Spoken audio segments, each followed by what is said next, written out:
I'm James Snyder, director of the Jewish Museum. I know some of you, I don't know all of you. I've actually been director for 1 year and 5 months, and I started on November 1st, 2023, 3 weeks after October 7. And it's been both a challenge and a privilege to hold this position during this time. I have to tell you that soon after November 1, we started to host events here, to engage in conversation with every kind of audience that we could bring here. And I have to tell you that 2 or 3 nights a week, this room is bursting with the kind of enthusiasm that we are hearing in the conversations that you're already having with each other. And I just want to tell you, it's a privilege and it's deeply moving to have this kind of engagement with us. So before we do anything else, I want to thank all of you for being here with us this evening. Now, I'm not here as your host. Your host is actually Shari Redstone.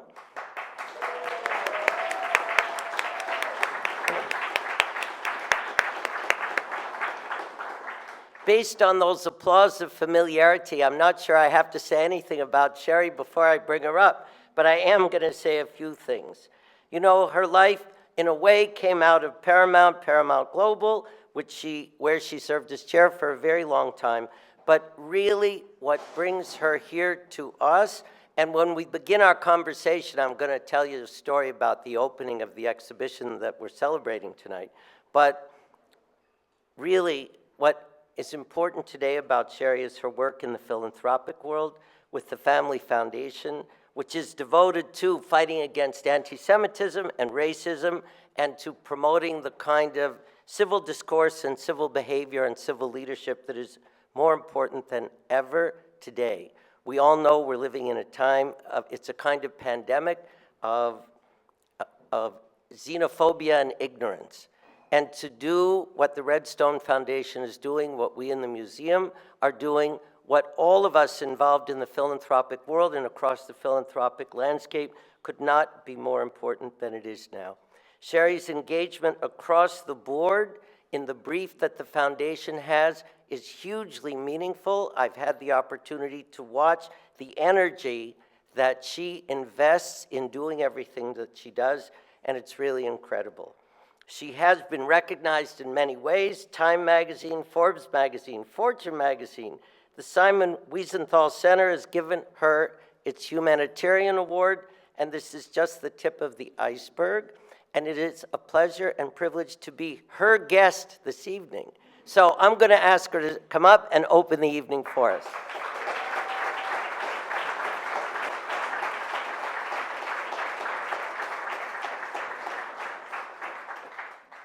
Hi, everybody. You guys are amazing. I can't believe all of you here this evening. It just is incredible. I was smart enough to put my glasses in my book, so. Thank you, James. That was really a wonderful intro and very kind. And good evening to everyone, and thank you for joining us tonight. When a friend first took me to see this exhibition a few months ago, something very special happened. As I stood before Philip Guston's paintings, I felt an immediate, visceral reaction. Here was a child of Jewish immigrants from Odessa who chose to confront one of the darkest chapters of American history through paintings that are both haunting and humorous. Next to Guston's work stood Trenton Doyle Hancock's paintings, a contemporary Black artist who has found inspiration in Guston's work for decades. Together, they create a powerful dialogue across time, wrestling with questions of identity, culpability, and how we confront hate. And it was truly my honor, Trenton, to meet you that opening night and to be able to experience this with you. In that moment, I turned to Darren Walker, who was at the museum that night. And I told him we needed to do an event to bring people together around this exhibit. I think you'd love the idea. And true to form, he immediately agreed.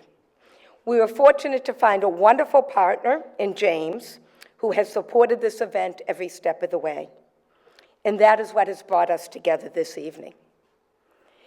Indeed, with our shared history, I have long felt that if we join hands, we'll have a greater impact in our fight against hate.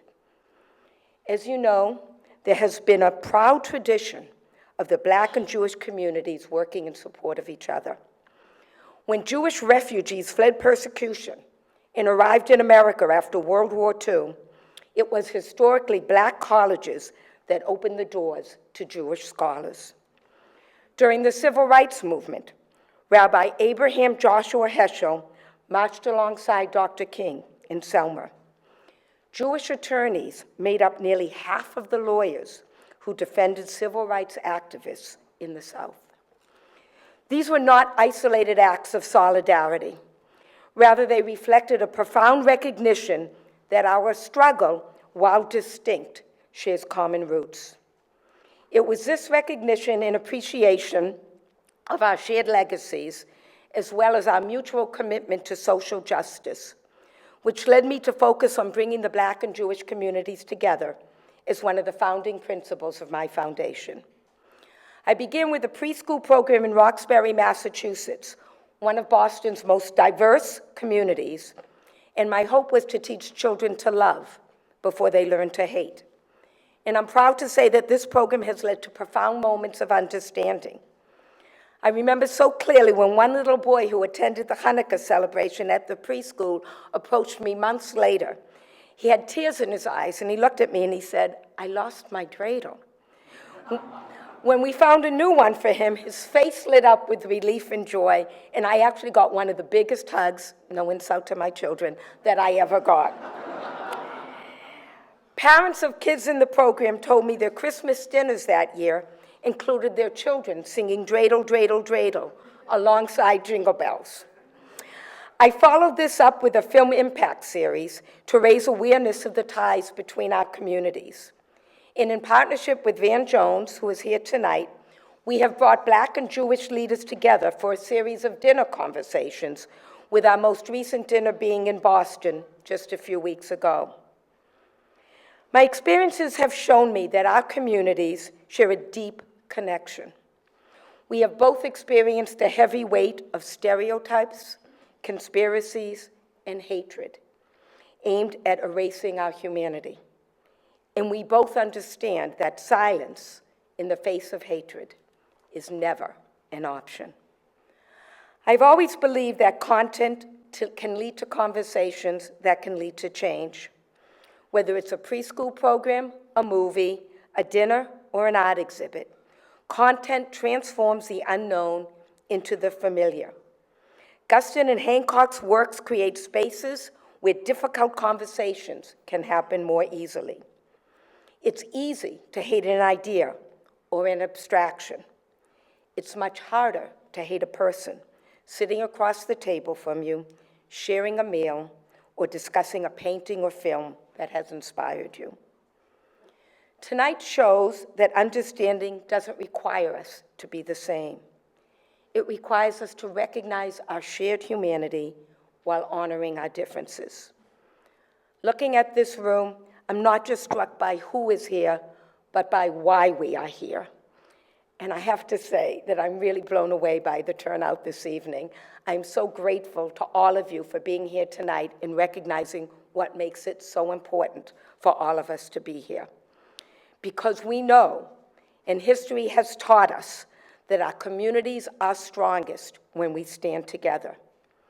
And I firmly believe that the best way to honor that history and make a difference in our society is person by person and conversation by conversation.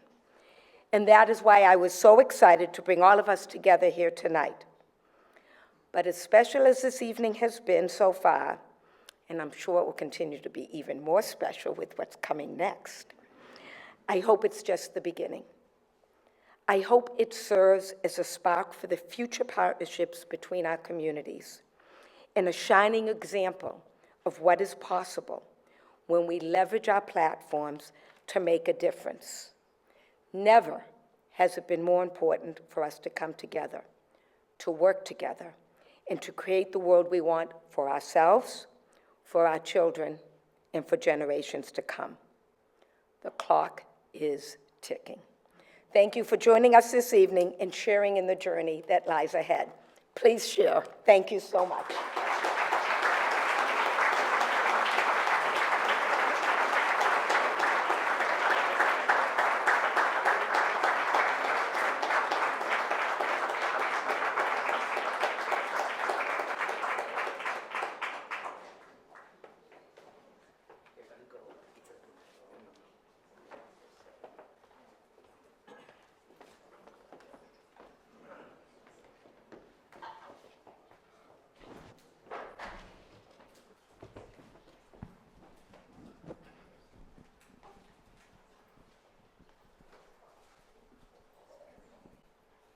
Okay.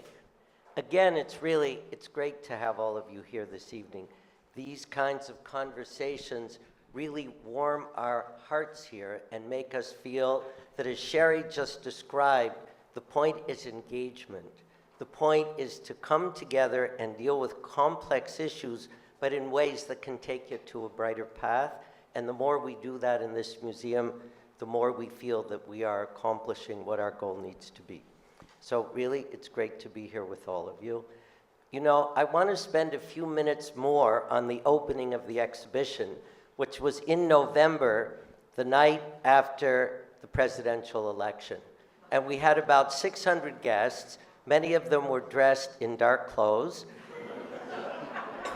Many of them were dressed in dark clothes.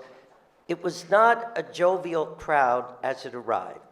And yet a lot of people were here. A lot of people came.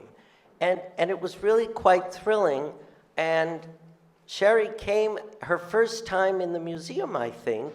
And I think the sense that we all had as we entered this room and packed into this room to begin the opening remarks was about not knowing where we were going to end up that evening. And it turned out to be pretty remarkable. Rebecca Shaken, who is our curator for the exhibition, who did a brilliant job with it.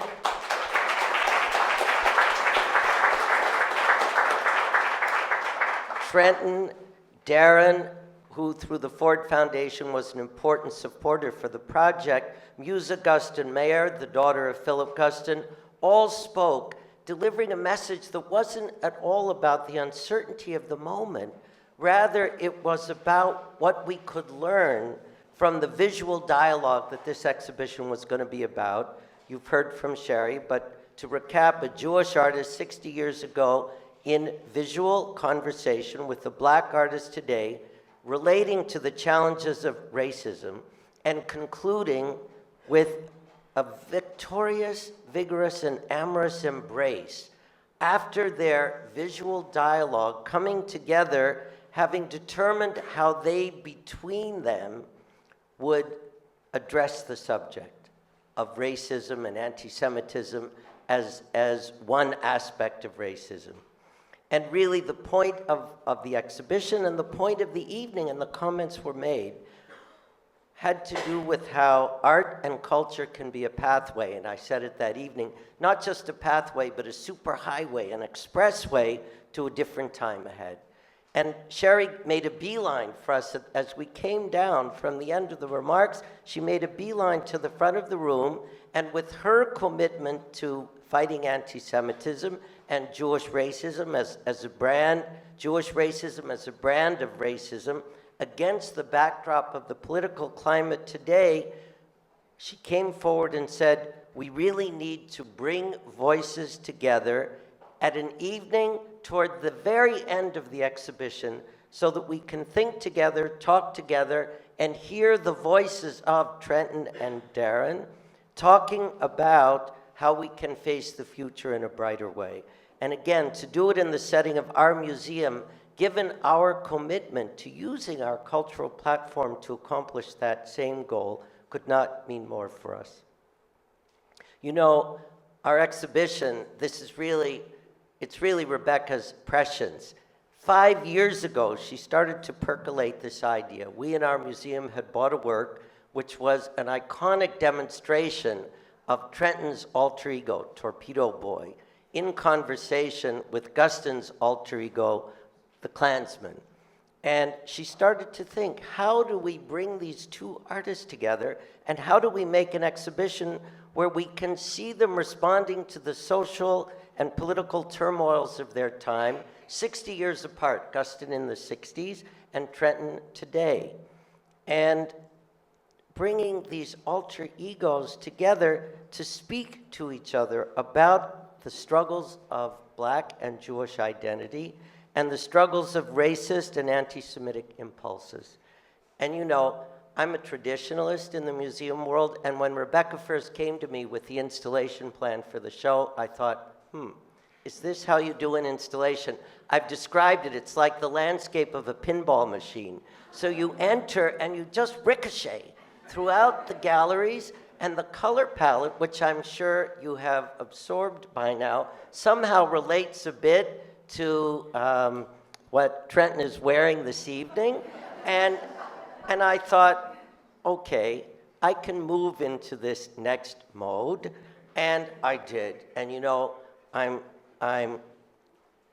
relieved and excited that I was able to do that. Because from that first night, you understood that you entered the exhibition, Guston on the right, Trenton's work on the left, and in between, the two of them in constant juxtaposition, in conversation, in dialogue. And it was remarkable.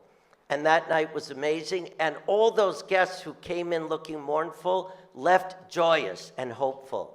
And it really was quite something. So fast forward 5 months later to come to tonight, and the show is wrapping up, by the way. You only have 5 more days. And I understood from many of you whom I met downstairs that you haven't really seen it yet. So after we're finished here, go downstairs and see the show. The response over these months has been incredible. I hope I can be proud to say that on the front page of the New York Times, on the front page, it said in the art section today, confronting racism with humor. And then on the front of the art section and 2 pages inside, a 3-page spread. Art museums don't get 3 pages, they get 2 max. We got 3 pages, and it was unbelievable. And then several weeks ago, Trenton had one of those Times Square midnight moments, which was also unbelievable. 3 minutes. It's unbelievable to be in Times Square at midnight. But it was... Oh, wait, what was the name of the pizza parlor where we had the party before we went to Times Square? At 11:30 p.m. But in any case, it was really amazing to be there together. It was amazing.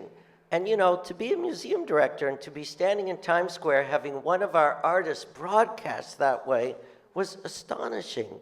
But apart from that, I looked quietly at Trenton, who was teary-eyed.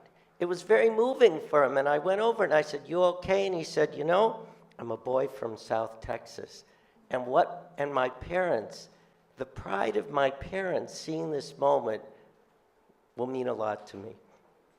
So, that is the background to where I want to start. And you know, the 3 of us have spent a lot of time talking together, and when we spoke about how to have our conversation this evening, I'm sort of big on resonant connection, and I'm looking at the 3 of us, and I'm thinking there's a profound resonant connection here. We're 3 guys who are from somewhere else in America. Each of us is from somewhere else in America. We're all here today. This one comes and goes. We do live here, but we're from elsewhere. And what it means, you know, it relates to the times we're in. We're all strangers in strange lands. This is something we don't think about often enough. And it's the case. And for the 3 of us, it was very touching to realize that we are from different places, and our eyes are looking at all of these complexities from where we are today. So to get started, Trenton, not everyone here knows where you're from and how you got from there to here. Say something about that. Okay. Firstly, I just want to say I'm honored to be here, and thank you, Shari, for arranging this, and Darren and James for letting me sit between you. I'm from Paris, Texas. Yes, it does exist, and not just a film.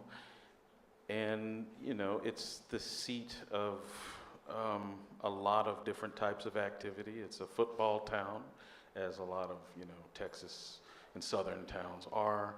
And, there's a church, and then a house, and then a church, and then a house. And that's sort of the cadence of the town.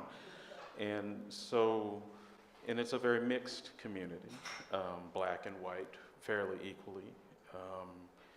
And the way that people communicate with each other is three ways. It's, how about that weather? That's one thing. The other is, the Lord has been so good to me. I got a testimony. So people tell their testimonies about God to each other. And then it's, how about them Cowboys? So these various ideas of the ties that bind us together were what kept people, and still is what keeps people in Paris, Texas, communing with one another and not at each other's throats, even to this day, even though it is a profoundly red town. And it's a very interesting kind of a thing, because you see the divisiveness that has been sort of wedged in between the community. And I guess I'm saying all this to say that it's a testament to a place like that it would be so easy for everyone to hate each other and for it just to burn down in its hate.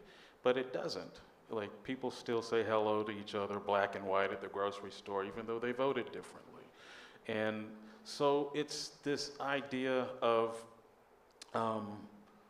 if you just talk to one another and find those commonalities, whether it be the weather, whether it be the football team you like, or whatever it is, there is a way that these conversations can continue to happen, and we can find the things that tie us together as opposed to the things that separate us. And so that's why I am so happy that the Jewish Museum accepted me under its wings and brought me in as a family member. And it's something that I'm going to look back on as this moment in time of me wishing that my conversation with Philip Guston wasn't so timely. And but at the same time, I feel there's no better time for this to have happened. We couldn't have planned it this way. We couldn't have planned for you all to be here under these circumstances. But here we are, and we are here under the umbrella of togetherness and keeping this conversation going, So that's in a nutshell. It's in a nutshell, but it's only a place to begin this conversation. And I just want to make one note. We didn't accept you, we embraced you. And beyond that, Darren, let's hear about you, from where you started, and a bit of the path that got you here. Well, I think first, thank you, James, for just hosting us in this amazing, amazing house, this former Warburg mansion that I love visiting, and to just the incomparable Shari Redstone for your passion and your vision and your determination. I think, I don't really want to talk about me and how I got here. I don't think that's so interesting. I do think. But we want to hear about where you came from. Well, I came from a small town in Texas. So we are both sons of Texas, and I think our experiences are similar in that we both grew up in small towns where there was absolutely a dynamic of race and racism, and I don't think you would want it understood that it was utopia, because those towns are not utopia. Certainly if you're a young black gay boy, they're not utopia.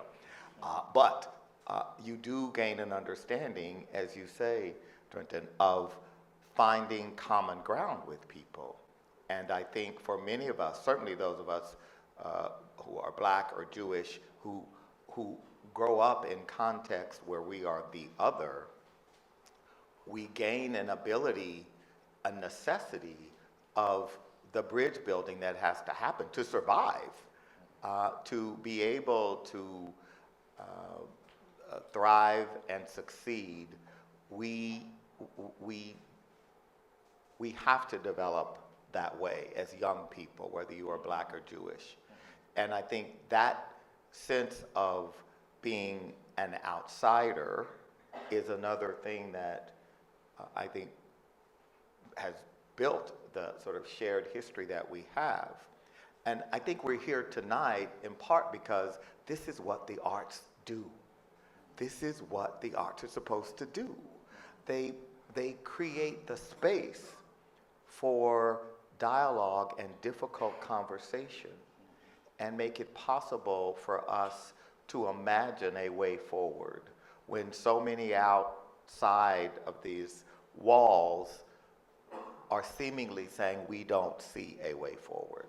And so that's why we need artists, because artists can help us, and artists will be the last people standing, speaking truth to power and holding the mirror up and saying to America, look at yourself, and demanding accountability for those words of equality and justice for all. And so one of the reasons that the Ford Foundation, as a foundation committed to social justice, we so believe in the arts is because we can't get to justice without the arts. We know from the research and the data the connection between the arts, the humanities, and empathy, a quality that some would seemingly degrade these days. I actually believe we can never have enough empathy. And in order to fight hate, we've got to have empathy. And we're not going to have empathy without the arts. And we're not going to have justice without empathy. A statement like that is why it's great.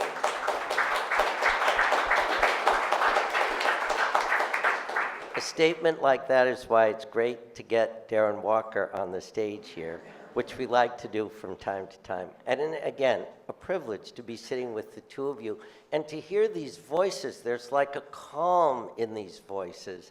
And some of it has to do, and here I'm adding myself into this picture, I'm also from a small town, very far away from here, and you were talking about football stars? Where I grew up, the way to get out of rural southwestern Pennsylvania, which actually technically and geographically is the northernmost tip of Appalachia, was to aspire to and then become a Big Ten football star. Wasn't going to happen. And but going into the arts was another way to accomplish that. But coming from somewhere else, coming from somewhere else, you have fresh eyes, looking at the complexities that people can't dig out of in other locations. Where I grew up, we were the only Jewish family. So there wasn't anti-Semitism because it just never came up. I didn't understand about anti-Semitism, didn't learn about it, actually have not yet experienced it, until I got to New York. Many years later, it was a fast forward. And I think eyes from elsewhere contributing to this picture can be really important. And whether you do it by being philanthropic or by being visually creative or by being in the arts, it can really be important. These are the ingredients for the mix that gets you to a brighter time ahead. Now, I want our conversation to spring in each discussion from Trenton and Trenton's work. And Trenton, I need to come back to, some of you have gone through the exhibition with me, and this really, again, it's Rebecca's genius, where the first work of Philip Guston is when at the age of 17 he did this drawing, this incredible drawing of a Klansman holding a noose. Behind him is Golgotha, but instead of the Lord Jesus, there is a black boy being hanged there. And 60 years later, this one at the age of 19 created a self-portrait, a photograph of himself dressed as a Klansman with a noose around his neck. And he had a teacher who said to him, "So I guess you're reading about Philip Guston and looking at his work." He'd never heard of Philip Guston. This is cosmic resonance. And he then embraced the same subject. And fast forward 20 years later, you did Step and Screw, which fast forward 10 more years later, produced all of the work that our exhibition is about, where Guston, 60 years ahead of you, was a Jewish man struggling with anti-Semitism and using the imagery of the Klansman, and you, 60 years later, started to do the same with your alter ego as the Torpedo Boy. How did you make that connection? And how did you get from that first moment of contact to the work that you produce, which we've been so privileged to show here? Well, when I was, you mentioned me being a teenager and making that work that was, in a way, the springboard for this 30 plus years later work. I would say I was running on pure intuition back then. I was more of an empath in a way. Like, I knew things were weird and kind of bubbling under the surface around me, but I didn't have words to put to that. And there was no cultural studies at my college, my junior college at the time, to help me understand any kind of a language that might be attached to what I was feeling. So I went to the page, I went to drawing, I went to photography, and different ways to just express these inner thoughts. And as any artist will tell you, something can live in your head forever, but it's until it goes through your hand and gets out in front of you that then you can start to analyze it and have any chance of understanding what you were thinking. So, as I'm looking at this stuff, I'm going, there's something important here. I knew that, back then. But had no idea of art history or anything like that. I was a comic book person, so that's about as far as my art education had gone at the time. But I knew there was something different about what I had made, and so I just trusted it. And I, through the imagery, and then moving on into the collegiate space, and having professors say, "Oh, here's something to look at," and so I got bounced into the space of independent study, like reading James Baldwin and various people, and of course seeing Philip Guston's work. And Guston's work for me, when I first saw it, again, I had no words for it, but I had this very intense, visceral kind of understanding of it, that here are these rounded, blocky forms in this bright color, and it seems to be incongruous or in opposition to the subject matter. Like, that's something that it just was immediate. I didn't know anything about Jewish culture. I didn't know that was his background. I had no idea about his biography. It took me years to kind of really dig through, peel back those layers, and start to understand where he was coming from. But from a compositional standpoint, from just a raw energy standpoint, just the universal hieroglyphic language of painting standpoint, I found my way into that work and fell in love with it quite immediately. And, as my understanding of Philip Guston's work and his biography and his purpose was in direct relation to the revelation of identity for myself, like this idea of Americanness, of blackness as it relates to whiteness in America, and all of those types of things that was years of kind of peeling back the layers. And while I'm doing so, I'm making paintings, I'm making documents, I'm doing performances, I'm doing the things that I can have in front of me to cross-reference with perhaps not just Guston, but many different artists and thinkers. So there's, it became a conversation at that point. And one thing led to another, and then here we are. But Darren, I want you to go to the same subject from your experiences as a young guy and how you move forward. But first, Trenton, I want you to continue for a moment about this. Did you feel that you decided that making visual art was going to be your path forward? but when you started, were you struggling with your awakening to the challenges of racism, or were you already thinking about racism and anti-Semitism? Had the Jewish picture entered before you understood the resonance between your work and Guston, or did it come later? My naivete back then, which is attached to my neurodivergence, being, mildly autistic, I'm just in my own head all the time. So people probably said things to me that were racist and were, off-colored around me, but I would filter those things out, or they just never made it in my head. So I was able to move forward with a kind of speed and muscularity that helped me early on. And it wasn't until later where my worldview started to broaden.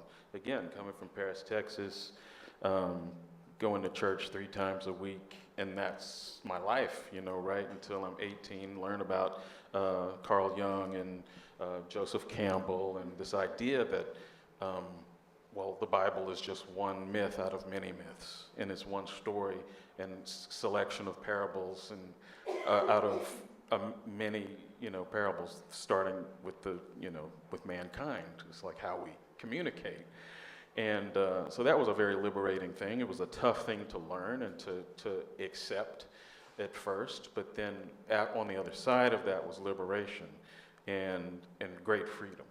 And so I was free to make whatever I wanted to make. I was amongst artists, a community of people that weren't judging me for whether I was religious or not religious. They just were like, hey, it's Trenton, he's just doing his thing, and so are we. And that was a very exciting thing. So I think it was just this idea of finding community, and then having this safe space and the luxury to then start to peel back that onion of what is America, identity, so on and so forth. And so, that's sort of what kind of kept me going forward. I mean, it's still an ongoing search and universal understanding of the self and existential ideas and all that business. But, the more you search, the more you find out you don't know. Just being this forever student is a very exciting thing. And I think that's true for all of us. And for you, visual art became your playbook. Definitely. And it continues to be your playbook. I mean, Darren, I think it's what about your interesting. Well, I think experience? it's interesting because I had the experience of growing up when I was young, until I was in junior high school. We lived in a small town of 500 people that was in a county called Liberty County, Texas. And of course, the irony of Liberty County, Texas was that black people couldn't live in Liberty. We lived in the colored town down the highway a bit away from Liberty called Ames. But unlike Trenton, I was keenly aware of race and often reminded and had a deep sensibility that was thrust upon me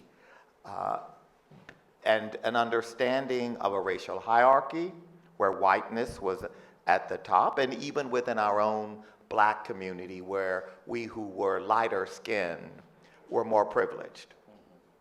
And so that kind of racialized social economic system was deeply ingrained. And when I was a young boy, I was probably in Head Start, six years old. My mother, I went into Liberty with her, and we were going somewhere, and she stopped and in front of the courthouse, and she said, "That's the hanging tree." And she told me the story of the number of black people who had been lynched in Liberty County. And it was those kinds of symbolism of domestic terrorism that was deeply inculcated in my psyche. And living in a kind of a cultural context, and I'll remember once, I mean, there was sort of the student council election, and I won the election, and it was a big deal because there was never a black person and be class president or whatever. And this one person said to me, it's really wonderful, I mean, you know, in his own way, that you're the class president. But no matter how successful a black man is, he will always be beneath the least successful white man. And that a person in junior high school is telling me this is an example of the way in which race was constructed to constrain the dreams and aspirations of many in this country. And when I first saw Guston, I think Trenton has a deep intellectual resonance and understanding. I was viscerally appalled at the Klansman. As any person, I think, of my background without reading any art history would simply say, oh my goodness, here are this imagery, which is the imagery of terror for me in my mind. And what was amazing about getting to understand Guston's, the complexity of his identity was how he was dealing with the contradictions of being Jewish, an outsider, presenting as white to some, and his own guilt in terms of the culpability and the contradictions that were so much a part of the complexity of his work that speaks so much to any of us who, in spite of the fact that we might, on one hand, be a victim, we could also be a victimizer. And that is the reality. There is no perfect victim and there is no perfect perpetrator. And, you know, we've discussed this. It's also the complexity of you're under the oppression of anti-Semitism, but are you an anti-Semite? You know, the self-portrait downstairs, which is actually the Mona Lisa of Guston's work, is exactly about that. Is he suffering under anti-Semitism, or is he an anti-Semite? Is he trying to demean anti-Semitism, or is he emboldening it? So that is part of the complexity. We'll come back to that. But I want to stay with this for a moment. So what was your playbook? You know, your awareness was much earlier than Trenton's, as he's described. And, you know, as a Jew growing up in the only Jewish family in a town without Jews and where there was no anti-Semitism, I didn't encounter any of that until much later. What was your playbook for moving along? Well, my playbook was to learn the rules of the game. I mean, I think if you speak to any African American today who has a modicum of success in this country, we have to learn the playbook. And not only learn it, we have to master it, excel at it, be better at it. And so that's what I did. I understood that I was curious, I was a good student, and that opened doors and opportunities for me, and I absolutely took advantage of that, and I was very lucky because I grew up in a country that believed that little poor black boys could have a license to dream, and that there would not be a lot of barriers in the way to those dreams becoming real. So the playbook was learn the rules of the game, master the rules of the game. And then your path took you to philanthropy as a potential source of opportunity for make change. Exactly. I didn't go in philanthropy because I wanted a career in philanthropy. I still don't want a career in philanthropy. I think We'll keep that to ourselves. I was working on 138th Street in a little basement office with my friend John Reddick out there at the Abyssinian Church, And one day someone said, I gave your name to the president of the Rockefeller Foundation. And I wasn't looking for a job at the Rockefeller Foundation. I loved what I was doing in Harlem. But I found myself with that opportunity, and what excited me about philanthropy and that particular opportunity was to do the work we were doing in Harlem across the country at scale, and to have an impact beyond one community, but from Watts to South Central to the Rio Grande Valley to Anacostia and Washington, to be working in these places, doing the kinds of things we were doing in Harlem. So it was that philanthropy could be a platform, and a platform for change. And it was through that I got excited about the idea of philanthropy. And when I was lucky enough to go to Ford and become president, I had understood the history of philanthropy, and particularly how Carnegie and Rockefeller were central to that, and particularly Carnegie's Gospel of Wealth was central, and this Gospel of Wealth was so clear about generosity and charity, and these ideas of giving, but Carnegie also had no problem with inequality. He saw nothing wrong with the system that produced his wealth, whereas Martin Luther King, I found an amazing speech a few months before he was murdered, and he said the following about philanthropy. Philanthropy is commendable, but it should not allow the philanthropist to overlook the economic injustice which makes philanthropy necessary. And so what Dr. King was saying was something different than what Carnegie and Rockefeller said, because they said the work of philanthropy is about being generous and charitable, and they were motivated by their Christian faith, and they spoke of it often. But Dr. King was saying something else. He said, actually, the work of philanthropy is about dignity and justice. And so I found my own voice and understanding of that, and was lucky enough to be at a foundation with a board who embraced that idea. You know, it's sort of interesting. You all are sitting there listening to each of us. So your pathway was through making visual art. Yours was understanding what philanthropy can do, and also dissolving the class distinctions.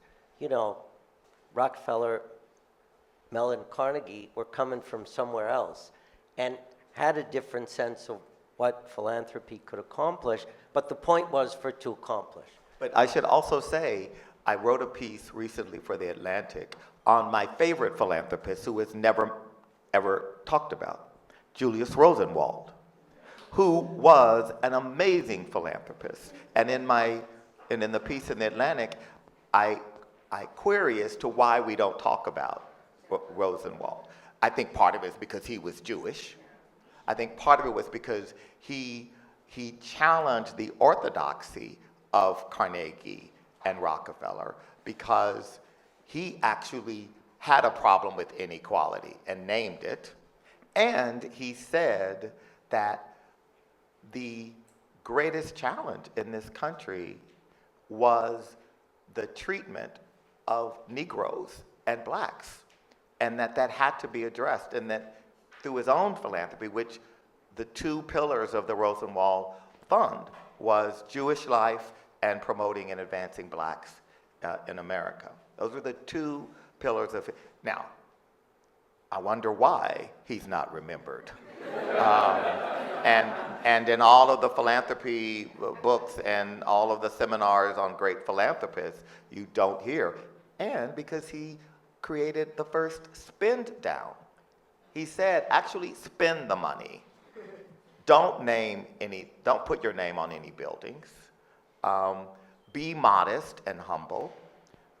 And go to the communities where the people are and partner with them to build their own schools for their education, and empower them by saying, you've got to put some money in this too. That was a very different idea than Carnegie and Rockefeller. And you know, his story is well known when you're studying the sociology of philanthropy, but that's different from the records of philanthropy that have been preserved for a long time. It's a different story. You know, just two more questions. And then we're going to be, as you all enjoy this lovely buffet behind you, we're here. So all three of us are here to talk to you. But let's talk for a moment, you know, the story of blacks and Jews. This has been around for a long, long, long time.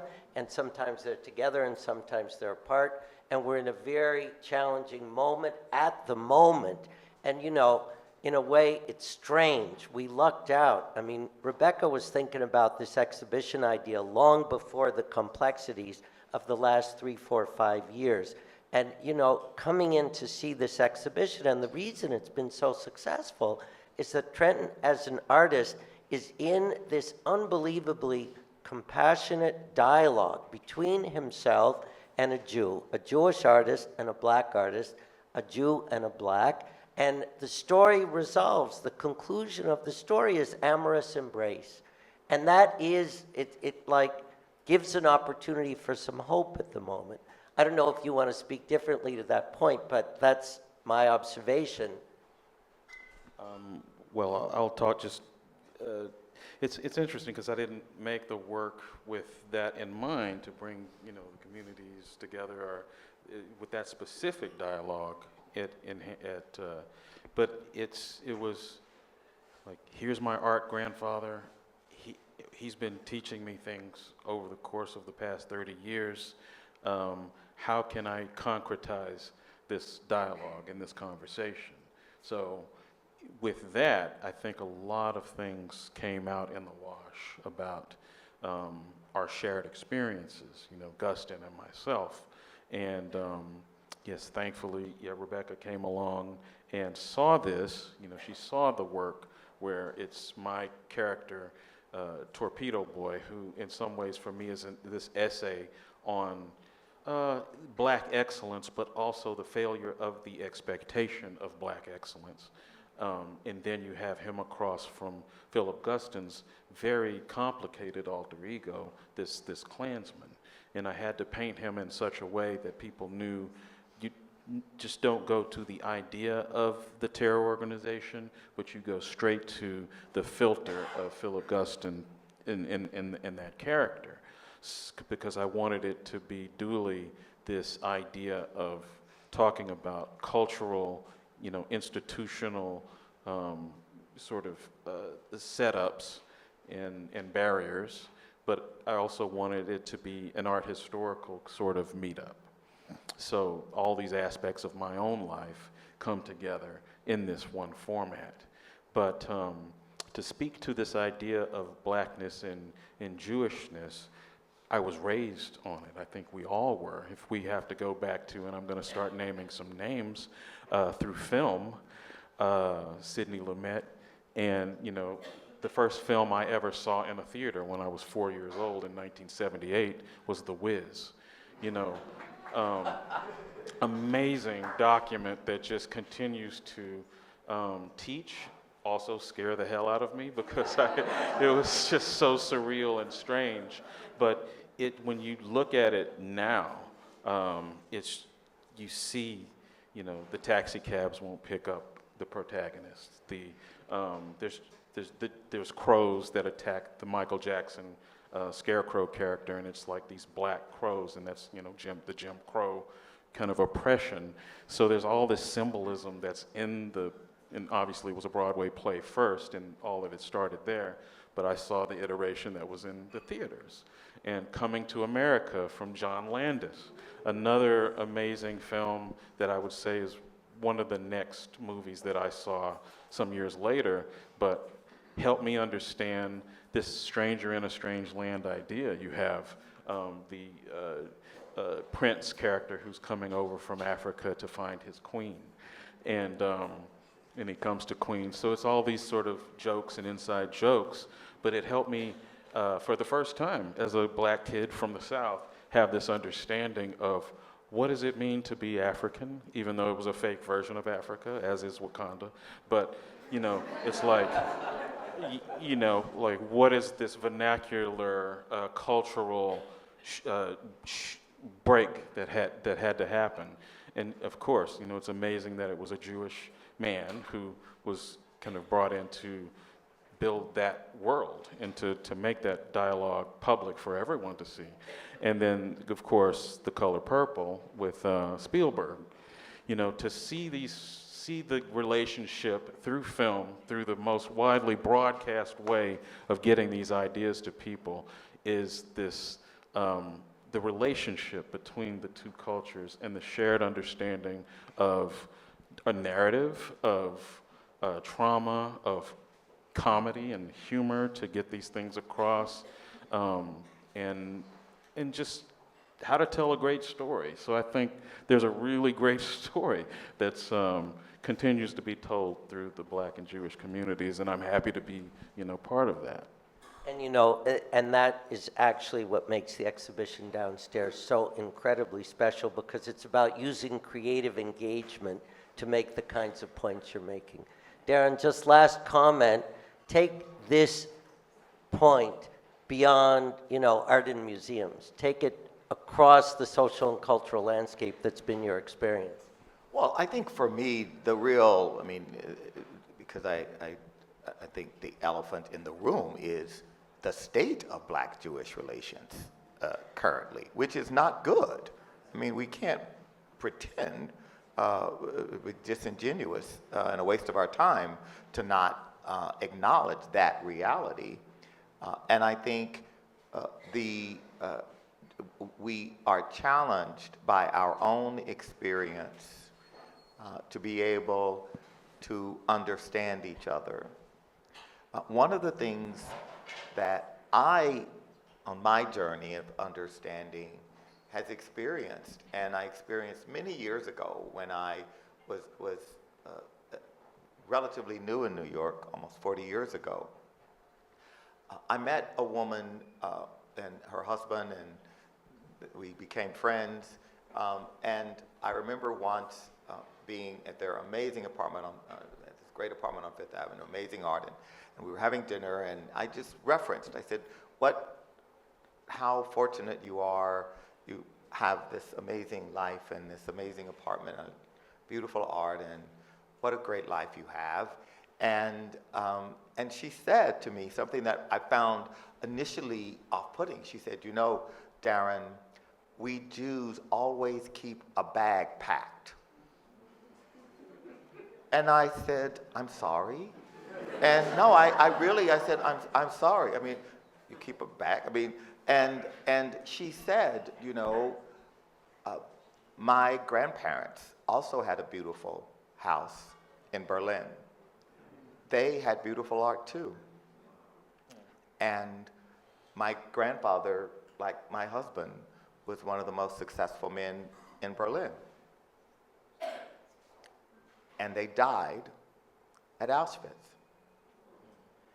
And she said they should have had their bags packed, but they believed that they were safe and secure, and that this horrible thing would not happen to them.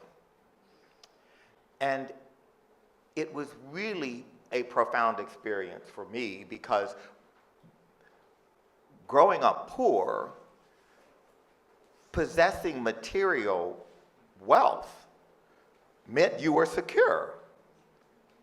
It meant you were secure. In a capitalist society, yes, it's true, we know that there, in American history, times in which it is true, Black communities that were successful were literally burned down because they were successful, like Tulsa and places like that. So I'm not without knowledge of our history, but for the most part, I just presumed you've got a great life, you're secure. And it was the beginning of my understanding of the profound impact of an entire arc of history of having to be prepared to have people hate you, to have people otherize you and blame you when things aren't the way they want it to be. And I think for me as a Black person, that was an awakening to understanding how a Jewish person, a person who's very successful and by all indicators of American life have nothing to worry about, actually live with worry. And, you know, to come full circle, this is why museums exist, because we are the custodians of cultural heritage. And you can pull these stories out. I mean, this guy discovered Guston. Guston was gone. But, you know, museums preserve this kind of work because it provides the opportunity to explore the heritage of culture and of cultures. And, you know, the point that Trent made about empathy and about conversation. And, you know, the exhibition downstairs is visual conversation. What we're having here, I hope, is the kind of empathetic conversation that more of us should have in more ways and in many ways, because that is the path to a brighter time. And maybe we'll end with that, and we're here to talk further. And Shari, we just have to say two things. It's great that you hosted this evening, but it's really great that you did it here so that this stage could be the venue for this kind of dialogue.